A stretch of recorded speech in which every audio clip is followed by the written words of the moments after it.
حضرت ابن حجر نے الزواجر کے اندر ایک روایت لکھی ہے. وہ فرماتے ہیں جو شخص نماز ترک کرتا ہے اس کو بہت ساری رسوائیاں ہیں. وہ کہتے ہیں پہلی بات تو یہ ہے کہ اس کی عمر میں برکت اٹھا لی جاتی ہے. دوسری بات اس کے چہرے سے صالحین کا نور اتار لیا جاتا ہے. تیسری بات وہ کوئی بھی عمل کرے اس کا ثواب نہیں ملتا اسے. چوتھی سزا دنیا پر اس کو یہ ملتی ہے اس کی دعائیں قبول نہیں ہوتی. اور پانچویں سزا اس کے لیے یہ ہے کہ اس کے لیے جو نیک لوگ دعا کرتے ہیں ان دعاؤں کا حصہ اسے نہیں ملتا. مومن نیک سحری وقت اٹھ کے دعا مانگتے ہیں اللہ پوری امت پر کرم کر دے تو یہ بھی امت میں شامل ہے. دعا اللہ والے کی تو قبول ہوئی لیکن اس کا حصہ نیک لوگوں کی دعاؤں سے نکال دیا جائے. یہ دنیا پر اس کو سزائیں ہیں.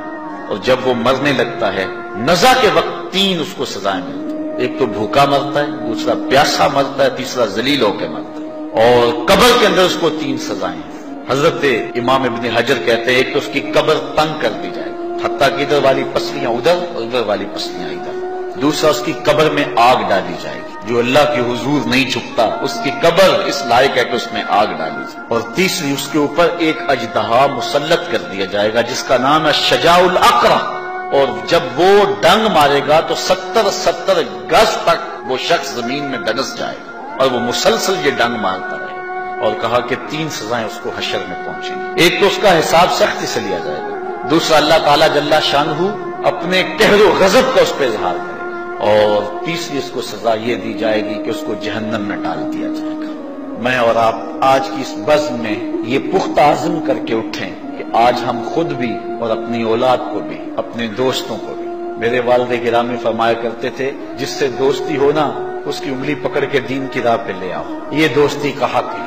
اس کے لیے آپ بہت کچھ کرتے ہیں لیکن اگر اس کو دین نہیں دیا تو کچھ نہیں دیا. کوشش کرو میرا دوست ہو اور جہنم میں جائے. والدین بچے کے مستقبل کے لیے کتنی کوشش کرتے ہیں, لاکھوں روپیہ لگاتے ہیں مستقبل ٹھیک ہو جائے. یونیورسٹیوں کے اندر کالجوں کے اندر کتنی بھاری فیسیں بھرتے ہیں. میں نے دیکھا بوڑھا باپ اپنی کمر پہ بوریاں لاد کے مزدوری کرتا ہے. مائیں اپنا زیور بیچ رہی ہیں کہ اولاد پڑ جائے. میاں اتنا کچھ کیوں کر رہے ہو جی مستقبل ٹھیک ہو جائے. یہ مستقبل کتنا ہے 20-25 سال کا. اور جو اصل مستقبل ہے اس کی فکر ہی نہیں کسی. اصل مستقبل تو وہ ہے. اللہ اکبر.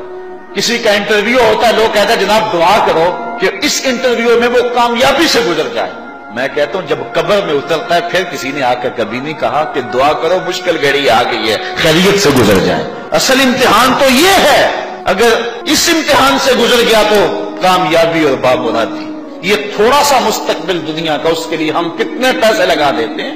سب کچھ اولاد کو آتا ہے, ہر شے فر پڑھتے اور بولتے ہیں, دعائے قنوت بھی نہیں آتی ہوتی. تو ہم اپنی اولاد کے لیے دین کا تحفہ اس کو کبھی نہ چھوڑیں. اچھا بعض والدین کی ایک سستی ہے, وہ آتے جناب تعویذ کر دو ہماری اولاد نماز نہیں پڑھتی. کہتے ہیں جی ہماری تو چلو گزر گئی ہم تو نہیں پڑھتے یہ تو پڑھیں.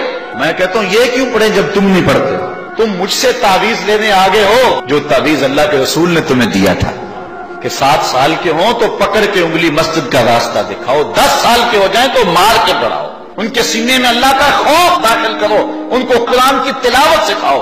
علموا اولادکم 3 خصال, اپنی اولاد کو 3 چیزیں سکھاؤ. حب نبیکم, ایک اپنے نبی کا پیار سکھاؤ. وحب اہل بیتہ, رسول اللہ کے اہل بیت کا پیار سکھاؤ.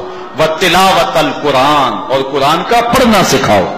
چھین لو سیڑھیاں ان کے ہاتھوں سے گانے والی, چھین لو ان کے ہاتھوں سے ناول اور ان کے ہاتھ میں قرآن دے دو. کتنے خوش نصیب دن تھے, گلیوں سے گزرتے تھے گھروں سے قرآن کے پڑھنے کی آواز آتی.